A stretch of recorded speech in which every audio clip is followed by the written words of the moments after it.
பருவநிலை தொடர்பான பிரதமர் தலைமையிலான குழு மாற்றியமைப்பு, பச்சோரி, தேசாய் ஆகியோர் குழுவில் சேர்ப்பு.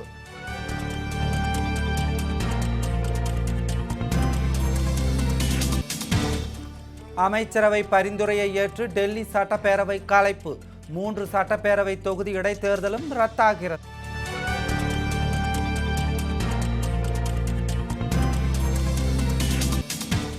முல்லை பெரியாறு அணையின் நீர்மட்டத்தை குறைக்க கோரிக்கை, உச்சநீதிமன்றத்தில் மனு தாக்கல் செய்ய கேரளா முடிவு.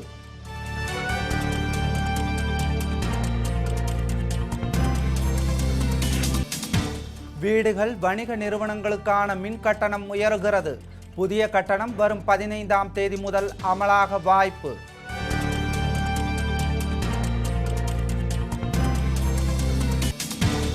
நள்ளிரவு முதல் அமலாகிறது உயர்த்தப்பட்ட தனியார் பால் விலை, லிட்டருக்கு 4 ரூபாய் வரை உயர்வு.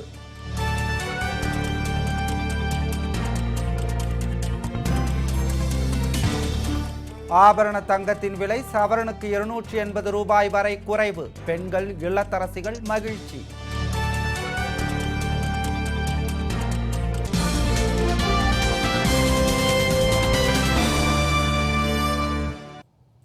வணக்கம். செய்திகள் வாசிப்பது பத்மினி பிரகாஷ். இனி விரிவான செய்திகளை காணலாம். பருவநிலை மாற்றம் தொடர்பான பிரதமர் தலைமையிலான குழுவில் புதிதாக ஆர்.கே. பச்சோரி மற்றும் நிதின் தேசாய் ஆகியோர் இணைக்கப்பட்டு மாற்றம் செய்யப்பட்டுள்ளனர். 2007ஆம் ஆண்டு இக்குழு ஐக்கிய முற்போக்கு கூட்டணி அரசால் அமைக்கப்பட்டது. இந்த குழு அமைக்கப்பட்ட பின்னரும் இது தொடர்பான கூட்டத்தை 3 ஆண்டுகளாக கூட்டாமல் இருந்த காங்கிரஸ் கடைசியாக 2011ஆம் ஆண்டு பருவநிலை மாற்றத்தின் குழுவை கூட்டியது. ஆனால் எவ்வித ஆக்கப்பூர்வ முடிவையும் அதில் எடுக்காமல் குழுவையும் கைவிட்டது. இந்த நிலையில் தற்போதைய பாஜக அரசு பருவநிலை மாற்றம் தொடர்பான பிரதமர் தலைமையிலான இக்குழுவில் மாற்றங்கள் செய்துள்ளது. அதன்படி இந்த குழுவில் புதிதாக ஆர்.கே. பச்சோரி மற்றும் நிதின் தேசாய் ஆகியோர் இணைக்கப்பட்டுள்ளனர். இந்த குழு தேசிய அளவில் நிகழும் பருவநிலை மாற்றம் குறித்த தகவல்களை ஆய்வு செய்து அதன்படி நடவடிக்கை மேற்கொள்ளும் என்று கூறப்படுகிறது. மேலும் விவசாயிகளுக்கு பலனுள்ள ஆலோசனைகள் வழங்கும் என்றும் தெரிகிறது. 18 பேர் கொண்ட குழுவில் ஏற்கனவே நிதி மற்றும் வெளியுறவுத்துறை உள்ளிட்ட 8 துறை அமைச்சர்களும் உறுப்பினர்களாக உள்ளனர் என்பது குறிப்பிடத்தக்கது.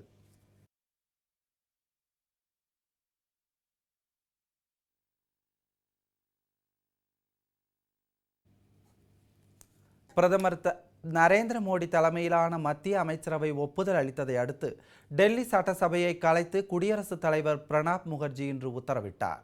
டெல்லி பிரதமர் அலுவலகத்தில் நடைபெற்ற இந்த கூட்டத்தில் டெல்லி சட்டப்பேரவை கலைப்பது தொடர்பாக ஆலோசனை நடத்தப்பட்டது. இதையடுத்து டெல்லி சட்டசபையை கலைத்துவிட்டு தேர்தல் நடத்த மத்திய அமைச்சரவை ஒப்புதல் வழங்கியுள்ளது. டெல்லியில் நிலவும் அரசியல் சூழ்நிலை தொடர்பாக குடியரசுத் தலைவர் பிரணாப் முகர்ஜிக்கு துணைநிலை ஆளுநர் நஜீப் ஜங் அறிக்கை அனுப்பினார். அதில் டெல்லியில் ஆட்சி அமைக்க பாரதிய ஜனதா, ஆம் ஆத்மி, காங்கிரஸ் ஆகிய அரசியல் கட்சிகள் முன்வரவில்லை என்றும், எனவே டெல்லி சட்டசபையை கலைத்து விடலாம் என்றும் பரிந்துரை செய்திருந்தார். இதனையடுத்து டெல்லி சட்டசபையை கலைத்துவிட்டு தேர்தல் நடத்த குடியரசுத் தலைவர் பிரணாப் முகர்ஜி உத்தரவிட்டுள்ளார். இதனால் டெல்லியில் 8 மாத கால குடியரசுத் தலைவர் ஆட்சி முடிவுக்கு வந்துள்ளது. டெல்லி சட்டசபைக்கு அடுத்த ஆண்டு பிப்ரவரி மாதம் தேர்தல் நடத்தப்படும் என்று தேர்தல் ஆணைய வட்டார தகவல்கள் தெரிவிக்கின்றன. டெல்லியில் கடந்த சட்டசபையில் காலியாக இருந்த 3 தொகுதிகளுக்கு இடைத்தேர்தல் தேதி அறிவிக்கப்பட்டிருந்தது. இப்போது சட்டசபைக்கு பொது தேர்தல் நடைபெறுவதால் இடைத்தேர்தலை ரத்து செய்வதாக அறிவித்துள்ளது. டெல்லி சட்டசபை தேர்தலுக்கான அறிவிப்பு இன்னும் சில நாட்களில் அறிவிக்கப்படும் என்று எதிர்பார்க்கப்படுகிறது.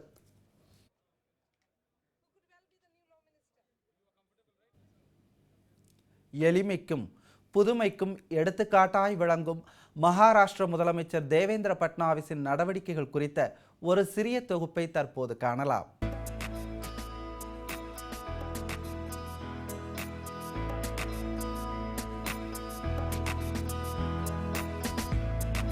பாரதிய ஜனதா கட்சியின் வார்டு தலைவராக 1990ஆம் ஆண்டு தமது அரசியல் பணியை துவக்கியவர் தேவேந்திர பட்னாவிஸ். இதன் பின்னர் தமது சீரிய பொது சேவையால் 21வது அகவையில் நாக்பூர் நகரமன்றத்தின் உறுப்பினர் பதவியை எட்டிப்பிடித்தார். தொடர்ந்து கட்சி பணிகளில் காட்டி வந்த கவனமும் மக்களிடையே பெற்ற நன்மதிப்பும் அவரை நாக்பூர் மேயராக்கியது.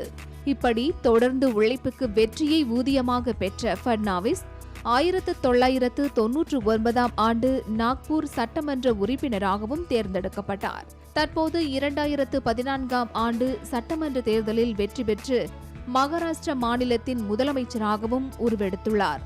இவ்வாறு மிகப்பெரிய அந்தஸ்தை பெற்ற பின்னரும் எளிமையின் உருவமாய் காணப்படும் பட்னாவிஸ் விமானத்தில் சாதாரண வகுப்பில் பயணிப்பது, ஏழை மக்களின் குறைகளை கேட்டறிவது என முதலமைச்சர் பிம்பத்தை உடைத்தெறிகிறார். இதற்கு உதாரணமாக ஒரு சம்பவத்தை குறிப்பிட வேண்டும். பட்னாவிஸை பேட்டி எடுக்க 11 வயது பள்ளி மாணவி ஒருவர் அவரது அலுவலகத்துக்கு சென்றுள்ளார். ஆனால் பாதுகாவலர்கள் அவரை உள்ளே செல்ல அனுமதிக்கவில்லை. எனினும் மனம் தளராத மாணவி ஒரு காகிதத்தில் கடிதம் ஒன்றை முதல்வர் பட்னாவிஸுக்கு அனுப்பினார். அதில் தங்களை சந்திக்க பாதுகாவலர்கள் என்னை அனுமதிக்கவில்லை என்றும் பள்ளியில் கொடுக்கப்பட்ட பாடத்திட்டம் ஒன்றுக்காக தமக்கு ஒரு பேட்டி அளிக்க வேண்டும் என்றும் மாணவி தன் மழலை மொழியில் அக்கடிதத்தில் தெரிவித்திருந்தார். இதனையடுத்து அதிகாரப்பூர்வமாக மாணவிக்கு அனுமதி அளித்த பட்னாவிஸ் பேட்டியும் அளித்து அவரை பாராட்டி அனுப்பி வைத்தார். இதுபோன்ற நிகழ்வுகளால் சிறியவரை கூட பெரியவராக்கி மகிழும் குணம் கொண்டவராகிறார் பட்னாவிஸ். எளிமைக்கும் புதுமைக்கும் எடுத்துக்காட்டாய் விளங்கும் பட்னாவிஸின் பணி சிறக்க வாழ்த்துக்கள். லோட்டஸ் செய்திகளுக்காக பிபிசி. முல்லை பெரியாறு அணையின் நீர்மட்டத்தை குறைக்க கோரி உச்சநீதிமன்றத்தை அணுக கேரள அரசு முடிவு செய்துள்ளது. நீர்மட்டத்தை 136 அடியிலிருந்து 142 அடியாக உயர்த்த கண்காணிப்பு குழு நடவடிக்கை எடுத்து வரும் நிலையில் கேரளா இத்தகைய முடிவை எடுத்துள்ளது. தொடர் மழையால் அணையின் நீர்மட்டம் படிப்படியாக உயர்ந்து 138 அடியை தாண்டியுள்ள நிலையில் பழுதான இரு மதகுகளை சரி செய்ய கோரி உச்சநீதிமன்றத்தில் மனு தாக்கல் செய்ய இருப்பதாக கேரள நீர்ப்பாசனத்துறை அமைச்சகம் தெரிவித்துள்ளது. பழுதான மதகுகளை சரி செய்யும் வரை நீர்மட்டத்தை குறைக்க உத்தரவிட வேண்டும் என்று உச்சநீதிமன்றத்தில் தாக்கலாகும் மனுவில் கோரப்படும் என்றும் நீர்ப்பாசனத்துறை அமைச்சகம் கூறியுள்ளது. உச்சநீதிமன்றத்தில் வரும் 7ஆம் தேதி மனுவை தாக்கல் செய்ய கேரள அரசு முடிவு செய்துள்ளது.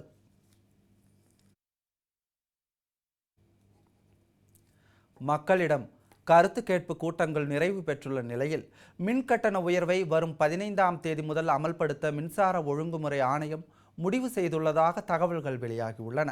மின்கட்டண உயர்வு தொடர்பாக சென்னை, நெல்லை, ஈரோடு உள்ளிட்ட பகுதிகளில் பொதுமக்களிடம் கருத்துகள் கேட்கப்பட்டன. மின்கட்டண உயர்வுக்கு பொதுமக்கள் கடும் எதிர்ப்பு தெரிவித்ததோடு பல்வேறு இடங்களில் மின்துறை அதிகாரிகளிடம் வாக்குவாதத்திலும் ஈடுபட்டனர். தற்போது மக்களிடமிருந்து கேட்பது முடிவடைந்துள்ள நிலையில் புதிய மின்கட்டண ஆணையை வரும் 13ஆம் தேதி வெளியிட மின்சார ஒழுங்குமுறை ஆணையம் முடிவு செய்துள்ளது. இதைத் தொடர்ந்து வரும் 15ஆம் தேதி முதல் மின்கட்டண உயர்வு அமல்படுத்தப்படும் என தெரிகிறது. கட்டண உயர்வு தேசிய கட்டண கொள்கைக்கு எதிராக இருப்பதாக புகாரும் எழுந்துள்ளது. மின்கட்டண பட்டியலை மின்சார ஒழுங்குமுறை ஆணையம் வெளியிட்டதும் அந்த தேதியிலிருந்து இந்த மாதமே மின்கட்டண உயர்வு அமலுக்கு வந்துவிடும். மின்கட்டணம் உயர்த்தப்படும் போது அதில் அரசின் மானியம் எவ்வளவு என்ற விவரமும் வெளியிடப்படும். இதனிடையே உத்தேச கட்டண உயர்வு பட்டியல் வெளியாகியுள்ளது. அதன்படி வீட்டு மின் இணைப்புகளுக்கு 0 முதல் 100 யூனிட்டுகளுக்கு புதிய கட்டணமாக 3 ரூபாயும், 0 முதல் 200 யூனிட்டுகள் வரை 3 ரூபாய் 25 காசுகளும் வசூலிக்கப்படும். 0 முதல் 500 யூனிட்டுகளுக்கு 4 ரூபாய் 60 காசுகளும், 501 யூனிட்டுகளுக்கு மேல் 6 ரூபாய் 60 காசுகளும் வசூலிக்கப்படும். கடைகளுக்கு புதிய கட்டணமாக யூனிட்டுக்கு 8 ரூபாய் 5 காசுகளும், தொழிற்சாலைகளுக்கு புதிய கட்டணமாக 12 ரூபாய் 10 காசுகளும் வசூலிக்கப்படும்.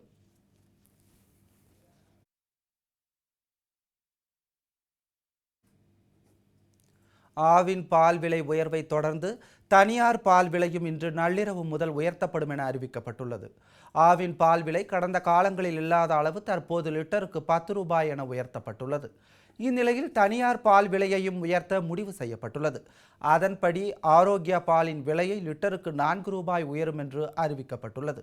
இது குறித்து செய்தியாளர்களுக்கு பேட்டியளித்த தமிழக பால் முகவர் சங்க தலைவர் பொன்னுச்சாமி, தனியார் பால் விலை உயர்வு இன்று நள்ளிரவு முதல் உயர்த்தப்படும் என்று தெரிவித்துள்ளார். ஏற்கனவே ஆவின் பால் விலை உயர்வுக்கு எதிர்ப்பு தெரிவித்து பல்வேறு அமைப்புகளும் போராட்டத்தில் ஈடுபட்டு வரும் நிலையில் தனியார் பால் விலையும் உயர்த்தப்படும் என்ற அறிவிப்பு பொதுமக்களிடையே கடும் அதிருப்தியை ஏற்படுத்தியுள்ளது.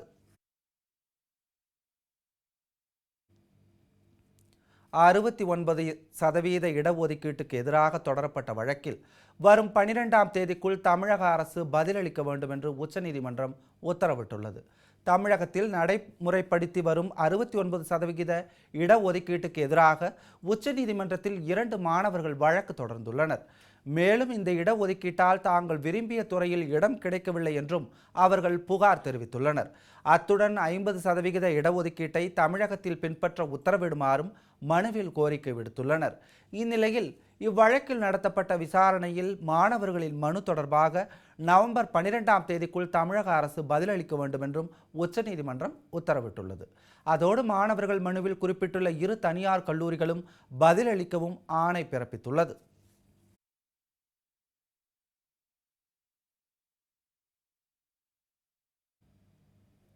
இனி இன்றைய தங்கம் மற்றும் வெள்ளி விலை நிலவரத்தை தற்போது காணலாம்.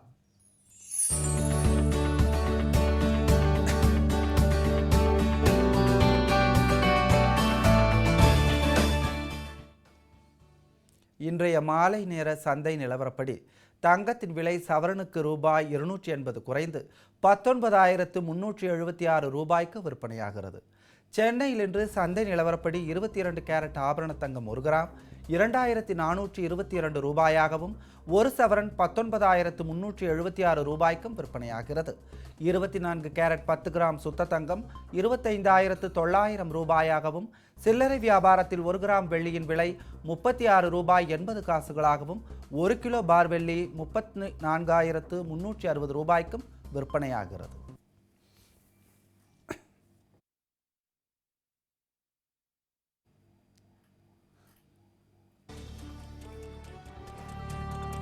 வால்பாறையில் தேயிலை தோட்ட தொழிலாளர்களை தாக்கிய காட்டெருமை, 5 பேர் படுகாயம்.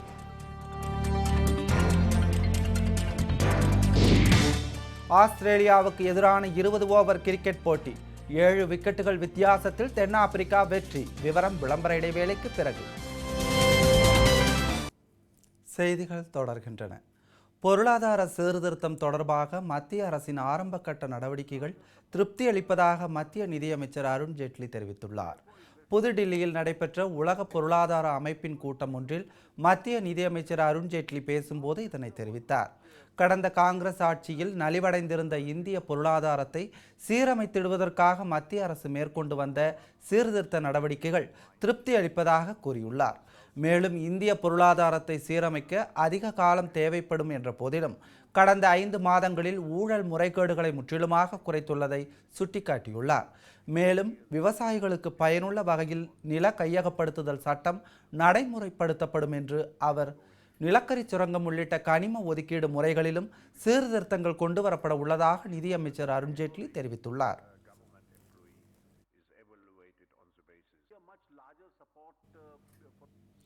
பழனியில் வீட்டின் ஜன்னலை உடைத்து உள்ளே புகுந்த மர்ம நபர்கள் 3 சவரன் நகை 1 லட்சம் ரொக்கத்தை கொள்ளையடித்து சென்றனர். பழனி ஆண்டவர் தெருவில் வசிக்கும் ஓய்வு பெற்ற அதிகாரியான சந்திரசேகரன் என்பவர் வெளியூர் சென்றுவிட்டு நேற்றிரவு வீடு திரும்பினார்.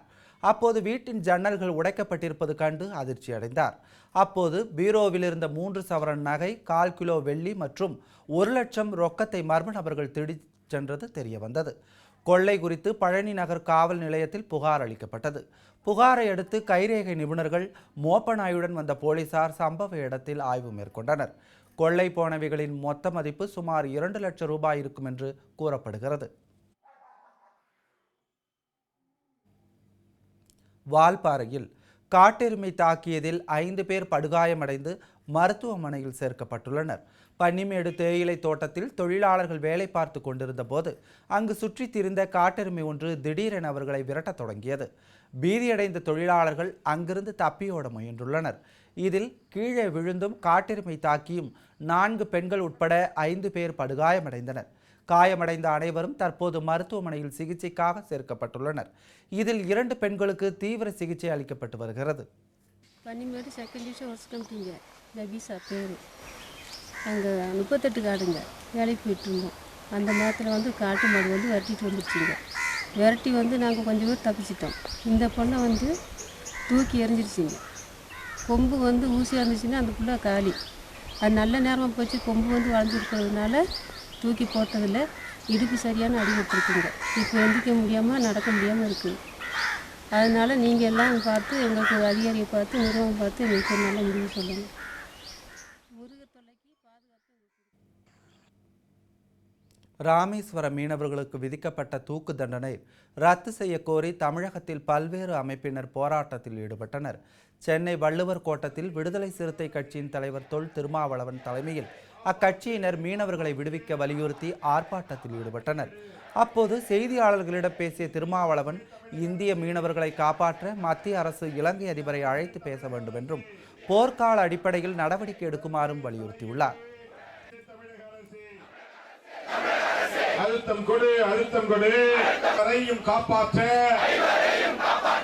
இந்திய அரசுக்கு தமிழக அரசு அழுத்தம் கொடு. 1976 இலங்கையிலே யாருக்கும் மரண தண்டனை விதிக்கப்படவில்லை, நடைமுறைப்படுத்தப்படவில்லை.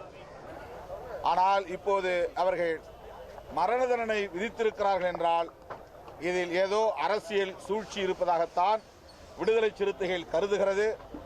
எனவே இந்திய அரசு இதை சட்டப்படி எதிர்கொள்கிறோம் என்று காலம் தாழ்த்தினால் அவர்களை காப்பாற்ற முடியாது.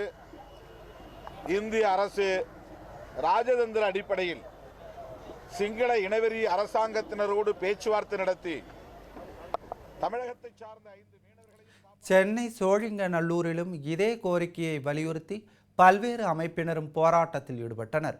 மீனவர்களுக்கு விதிக்கப்பட்ட தூக்கு தண்டனையை ரத்து செய்ய கோரி இலங்கை அதிபர் ராஜபக்சேவின் உருவ பொம்மையை எரித்து கொட்டிவாக்கம் கிராம மக்கள் ஆர்ப்பாட்டத்தில் ஈடுபட்டனர். இதையடுத்து தேசிய மனித உரிமை மற்றும் நுகர்வோர் உரிமை பாதுகாப்பு இயக்கத்தினரும் ஆர்ப்பாட்டத்தில் ஈடுபட்டனர். இதே கோரிக்கையை வலியுறுத்தி மதுரையில் தமிழ் புலிகள் இயக்கத்தினர் மதுரை மாவட்ட ஆட்சியர் அலுவலகம் முன்பு ஆர்ப்பாட்டத்தில் ஈடுபட்டனர்.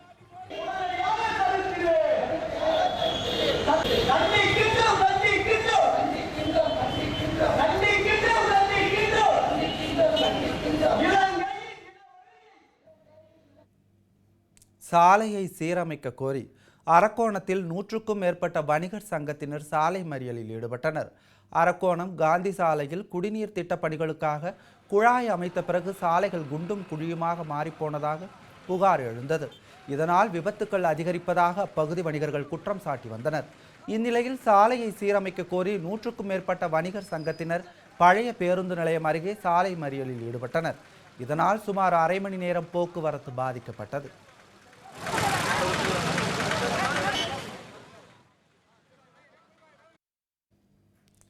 தொடர் மழையின் காரணமாக நெய்வேலி பழுப்பு நிலக்கரி சுரங்கத்தில் 723 மெகாவாட் மின் உற்பத்தி பாதிக்கப்பட்டுள்ளது.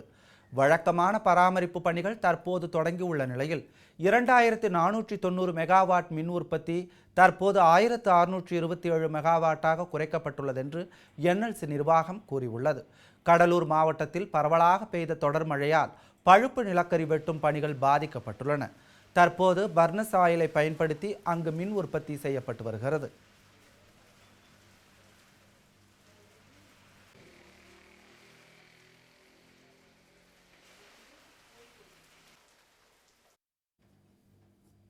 வாணியம்பாடி அருகே கடை மற்றும் வீடுகளில் அடுத்தடுத்து புகுந்த மர்ம நபர்கள் 4 லட்சம் ரூபாய் மதிப்புள்ள 20 சவரன் நகை, 5 லட்சம் ரூபாய் மதிப்புள்ள ரொக்கத்தை கொள்ளையடித்து சென்றனர். செட்டியப்பனூர், துறையேரி பகுதிகளில் வசிக்கும் ரங்கநாயகி, ராணி ஆகியோரின் வீடுகளில் புகுந்த கொள்ளையர்கள் பீரோவிலிருந்த 13 சவரன் நகை, ரொக்கத்தை திருடிச் சென்றனர். பாதிக்கப்பட்டவர்கள் வாணியம்பாடி காவல் நிலையத்தில் புகார் அளித்தனர். அதேபோல் நிம்மியம்பட்டில் உள்ள சுரேஷ் என்பவருக்கு சொந்தமான பெயிண்ட் கடை, சேகர் என்பவரின் மளிகை கடை, மனோகரன் என்பவருக்கு சொந்தமான தையல் கடையில் புகுந்த மர்ம நபர்கள் அங்கிருந்த பணம் மற்றும் பொருட்களை திருடிச் சென்றனர். இதுகுறித்து ஆலங்காயம் காவல் நிலையத்தில் புகார் அளிக்கப்பட்டது. கொள்ளை போன நகை, ரொக்கம் மற்றும் பொருட்களின் மொத்த மதிப்பு சுமார் 9 லட்சம் ரூபாய் இருக்கும் என்று கூறப்படுகிறது. வந்து பார்க்கும்போது வீட்டெல்லாம் உடஞ்சிட்டு இருந்துச்சுங்க. எதிர் வீட்டு கல்யாண காசு வச்சுருந்தேன் ஒரு 55,000, ஒரு 7 சவரன் நகை என்னோடது. அந்த நான் வந்து பார்க்கும்போது எல்லாத்தையும் எடுத்துகிட்டு போயிட்டுருக்குறாங்க. எதுவும் இல்லை, இது ரொம்ப போலீஸ்க்கெல்லாம் இன்ஃபார்ம் பண்ணியிருக்குறோங்க. திருவநல்லூர் பார்த்தீங்கன்னா 12லேருந்து 2 மணி வரையும் பார்த்தீங்கன்னா நிமியம்பாட்டில் ஒரு 6 கடை, ஒரு பஞ்சாயத்து ஆஃபீஸு, ஒரு வீடு, ஒரு பம்ப் செட்டு மொத்தம் வந்து உடச்சிருக்காங்க. இதில் வந்து பார்த்தீங்கன்னா டைலர் கடைகள்லாம் உடச்சிருக்காங்க. டைலர் கல்லெல்லாம் துணியும் மற்ற பொருள்கள்லாம் பணம் எடுத்துகிட்டு போயிருக்காங்க. பஞ்சாயத்து ஆஃபீஸில் பணம் எடுத்திருக்காங்க. மல்லிகை கடைகளெல்லாம் வந்து பணம் ஒரு 25,000 30,000 பணம் எடுத்திருக்காங்க. லேப்டாப் திருடு போயிருக்கு. இதெல்லாம் பார்த்தீங்கன்னா ஊரில் வந்து பார்த்தீங்கன்னா ஊரை வந்து பார்த்தீங்கன்னா சரியான படி இருண்டு இருக்கு. இதெல்லாம் வந்து திருடுறவங்களுக்கு ஒரு சாதகமான நிலை இருக்கு. ஆஸ்திரேலியாவிற்கு எதிரான 20 ஓவர் கிரிக்கெட் போட்டியில் தென் ஆப்பிரிக்க அணி அபார வெற்றி பெற்றுள்ளது. அடிலைடில் நடைபெற்ற 20 ஓவர் கிரிக்கெட் போட்டியில் டாஸ் வென்ற ஆஸ்திரேலிய அணி பேட்டிங்கை தேர்வு செய்தது. இதனையடுத்து தொடக்க ஆட்டக்காரர்களாக களமிறங்கிய வெயிட் பிஞ்ச் ஆகியோர் சொற்ப ரன்களில் வெளியேறினர். பின்னர் வந்த வீரர்களும் ஒற்றை இலக்க ரன்களில் பெவிலியன் திரும்பினர். இந்த அணியின் வாட்சன் மற்றும் நிலைத்து ஆடி 47 ரன்கள் குவித்தார். இறுதியில் அந்த அணியின் ரன் எண்ணிக்கை 144 எட்டியது. 145 எடுத்தால் வெற்றி என்ற இலக்குடன் களமிறங்கிய தென்னாப்பிரிக்க அணியின் தொடக்க ஆட்டக்காரர் ஹென்ரிக் ரன் ஏதும் எடுக்காமல் ஆட்டமிழந்து ஏமாற்றினார். இதனைத் தொடர்ந்து களமிறங்கிய காக்கும் ரொசோவும் ஆஸ்திரேலிய பந்து வீச்சை நாலாபுரமும் சிதறடித்தனர். இதனால் நிர்ணயிக்கப்பட்ட ஓவர்களில் ஒரு ஓவர் எஞ்சியிருந்த போதிலும் தென்னாப்பிரிக்க அணி 145 ரன் எடுத்து அபார வெற்றி பெற்றது. That's big, high, long. Has he got enough of it? Yes, he has. It's a big, big boundary here at the Adelaide Oval Straight, and that is all the way. And the cricketers, these tours, they go for a while, so you get used to living out of the suitcase in hope. இத்துடன் இந்த செய்தி தொகுப்பு நிறைவடைந்தது. உண்மை செய்திகளை உடனுக்குடன் தெரிந்து கொள்ள லோட்டஸ் நியூஸுடன் இணைந்திருங்கள்.